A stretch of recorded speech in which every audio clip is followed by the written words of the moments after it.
Hello, in this talk, I'm going to introduce the method we use to perform charge transport calculation. And I will also discuss some technical details that are relevant for running transport calculations using Perturbo efficiently. Charge transport plays a key role in many technological applications. Being able to understand and quantitatively compute charge transport in materials is essential to discover and design new materials for high performance calculation. Here we develop ab initio tools to compute transport properties in material, such as conductivity, mobility, thermoelectrical feedback coefficient, and so on. Our charge transport calculation is based on Boltzmann transport equation. The key quantity is the electron occupation. The time evolutions of the electron occupations is determined by the drift terms due to external fields and the collision terms, which includes various scattering process, such as electron-phonon scattering, defect scattering, and electron-electron scattering. The electron-phonon scattering is usually dominant at room temperature and above, while at low temperature, electron defect scattering and electron-electron scattering is quite important. Here in this talk, I'm gonna focus on electron-phonon scattering. In the absence of external field, the electron occupations is just in equilibrium Fermi-Dirac distribution. Here we consider two types of external fields, the, uh, the uniform temperature gradient and the uniform electrical field. Those external fields will drive the system out of equilibrium, while the electron-phonon collision terms will tend to bring the system back to equilibrium. So when the drift terms and the collision terms are balanced, the system reaches a steady state and the electron occupations does not change with time. So we need to solve these equations to obtain delta F, which is the deviations of electron occupations from the equilibrium Fermi-Dirac distribution. When the external field is relatively weak, delta F is usually small and approximately proportional to the strength of the external field. So, okay, let's first consider a uniform electrical field. Here is the corresponding BTE. This is the drift term due to electrical field, and this is the electron-phonon collision terms. Traditionally, the electron-phonon collision terms is very difficult to evaluate. So the simplest approach is the constant relaxation time approximations, which you can commonly find in many textbooks. So the idea is that we assume the collision terms is proportional to delta F, and this tau in the coefficient is the constant relaxation time. For the drift term, we just keep the leading order. So with those approximations, it's pretty straightforward to write down a solution, delta F as a function of tau and the electric field strength. Then from the delta F, we can compute the current density and the conductivity. So the conductivity depends on this constant relaxation time, tau, but we don't know how to compute this tau. So usually we just treat this tau as a fitting parameter, and then we can extract the value. We can extract its value from experimental data. With the electron-phonon matrix element, the band structure, and the phonon dispersions, we are able to compute the relaxation time for each individual electronic state. So we first compute the electron-phonon scattering rate as the imaginary part of the electron-phonon self-energy, and then we obtain the relaxation time as the inverse of this electron-phonon scattering rate. With this state-dependent relaxation time, we can compute the conductivity directly without any fitting parameter. Here I show the relaxation time of gallium arsenide computed at 300 Kelvin. As you can see from this figure, actually the relaxation time changes dramatically at different temperature, at different energy and momentum. So I would say that the constant relaxation time is not a very good approximation.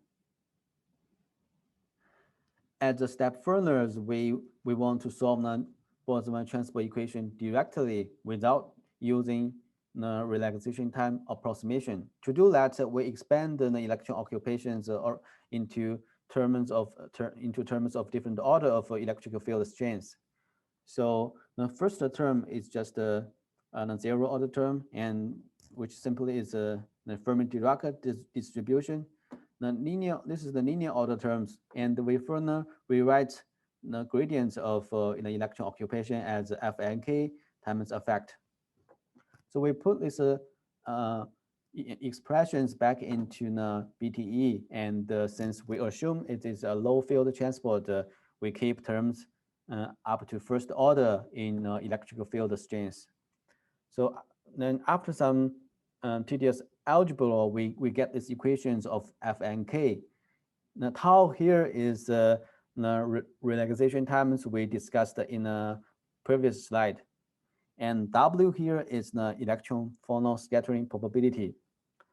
So if we neglect the second terms, this equation simply reduced to the relaxation time approximations. In some materials, the second term may be very small or negligible. Then in this case, the relaxation time approximations is a proper approximations. But in other system or materials, well, this term might be quite important. For example, in material with polar bond and electron-phonon, the electron-LO phonon scattering dominate. In this case, we need to solve these whole equations to get a better result. So to do that, we use an iterative approach. So basically, we use the RTA result as the starting point, and we improve the result iteratively until convergence is reached. For example, here we put Fy into these equations, then we get Fy. Then we put F1 back into these equations, then we can get F2. And we do this over and over, and for each Fi, we compute the corresponding conductivity. So once the difference between conductivity is within a given threshold, then this calculation is converged. Okay, now let's consider a uniform temperature gradient. In material with a temperature gradient, carrier will drift from the high temperature region to the low temperature region, and the current density is proportional to the temperature gradient. So here is the Boltzmann transport equations with uniform temperature gradient. Here, this is the drift term, and this is the electron-phonon collision term. So we can solve these equations using a similar iterative strategy. Basically, we rewrite delta F in this form, and F tilde is the quantity we need to solve. So we put these expressions back into the BTE, and we assume a low field transport. Basically, we keep terms up to linear order of delta of this temperature gradient. Then after some tedious, like we go through the similar derivations, we can get equations of F tilde as shown here. And we label this part as F tilde 0. So these equations of F tilde is similar to the equations of F, and the only difference is now we have an additional factor in F tilde 0. So because of this similarity, we can solve these equations using exactly same iterative procedures as the one we use for the uniform electrical field. So to wrap up this part, in order to compute charge transport in materials, we need to solve the linearized Boltzmann transport equations with uniform temperature and electrical field. And usually we write down the delta F in this form, and we either use RTA or the iterative approach to solve this quantity F and K and F tilde and K. So once we solve this F and F tilde, and then we get the delta F. Then from the delta F, we can compute various transport coefficients such as electrical conductivity, Seebeck coefficient, and electronic contribution to thermal conductivity, and so on. And I want to emphasize that the Seebeck coefficient computed here is just a diffusive contribution. And there's another contribution due to the Phonon jack effect is not considered here. Okay, now let's talk about some technical details of this charge transport calculation. Let's first look at scattering rate calculation. So here there's 2 points we need to be very careful. One is the sampling or Q point. The other one is the delta functions. So numerically, we need to use the scaling techniques to trace this delta function. So here we replace these delta functions with Gaussian functions with small broadening. So alternatively, one can use Lorentzian broadening. Basically, you can replace this delta function using a Lorentzian function. But we found that Lorentzian broadening tend to have a very slow convergence for states near the band edge, as shown here. So in the Perturbo-code, we only use Gaussian broadening. So once we fix the broadening, and we then need to sum over many number of Q points to converge the scattering rate. So for the Q point sampling, you can use a regular Q grid in the first brane zone, or you can use a random Q point sampling. So basically, this is like a Monte Carlo integration.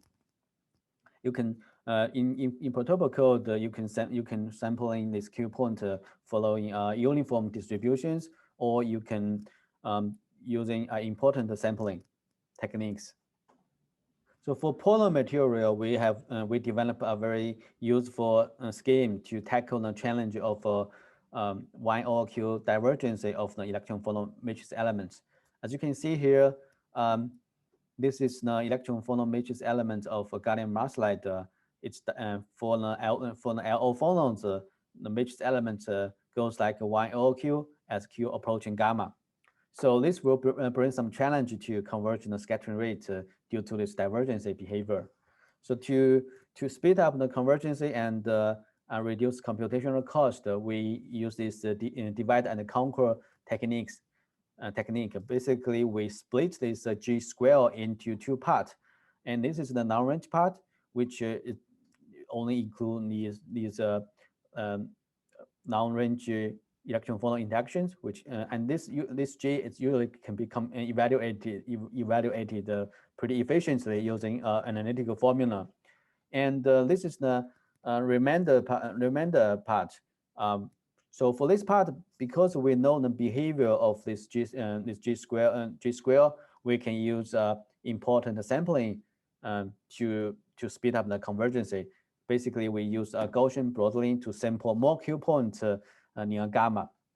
For the remainder part, since it's not the divergent part is kind of removed, so we use a uniform sampling, and this part can be converged pretty faster. So using these techniques, we are able to reduce the computational cost. Especially, this is very useful when you try to compute the relaxation time of arbitrary K point in a first brane zone. For example, if you want to compute relaxation time of electronic states along a high symmetrical path, and this scheme is very useful. Once we have the scattering rate, we are able to compute the transport property within RTA. For example, here we can compute the conductivity using this formula. For numerical reasons, we do it in 2 steps. First, we sum over k point to get this sigma e, and then we perform this integral to get the conductivity. Here, for the k point, we use a regular k point in first brane zone, and we use tetrahedron techniques to do this brane zone integration. Since this the bottleneck is the relaxation time calculations, so to reduce computational cost, we only compute relaxation times for those irreducible k point. Another advantage of this method is that by plotting this integrand, we can visualize, which part of the electron contribute the most to conductivity. For example, here we plot this integral for gallium arsenide, and we can say that only electron with energy, only electron within 200 MeV of the conduction band will contribute to transport. So we can take advantage of this information and to further reduce computational cost.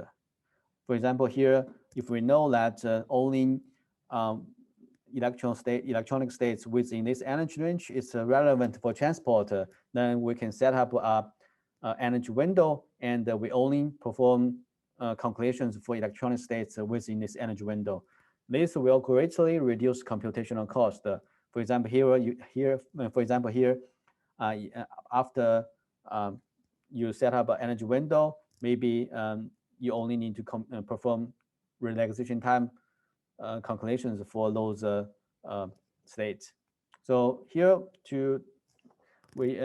for example, in gallium arsenide with a K grade of 100 cube, if you don't specify energy window, then you have more than 44,000 irreducible K points. That means you need to do this relaxation time calculations for all those irreducible K points. But once you set up energy windows of 200 MeV above the conduction band minimum, the irreducible K points is reduced to about 30. So this is a significantly reductions of computational cost. To do transport calculations using iterative approach, it is a little bit tricky because now we need to compute and store a massive number of electron-phonon scattering probability. Since for transport calculations, we usually need a very dense KQ grade, and we need to compute these scattering probabilities for each KQ pairs, and that means the number of scattering probability is massive. And to reduce the computational cost, we only compute and store scattering probabilities that satisfy energy and momentum conservation. For them, even though we did that, we still have a massive number of scattering probability. So to tackle these challenges, we use a hybrid OpenMP and MPI parallelization. So basically, we first find all the KQ pairs, then we distribute them among different computing nodes, and each computing nodes will just keep a subset of these KQ pairs as their local KQ pair, and each nodes will only compute, store, and operate on their local KQ pairs. For transport calculations using the iterative approaches, we can also use the energy window techniques to significantly reduce computational cost. For example, here in gallium arsenide with a K grade of 50 cube, if we don't specify energy window, then we have about 2 billion KQ pairs. But once we set up energy windows of 200 MeV, 250 MeV above the conduction band minimum, the number of KQ pair is reduced to roughly 2,000. This is like a massive reductions of conduction calculation cost. Okay, that's all for technical details. I just want to emphasize that to run transport calculations efficiently using Perturbo, it is very important to set up a proper energy window.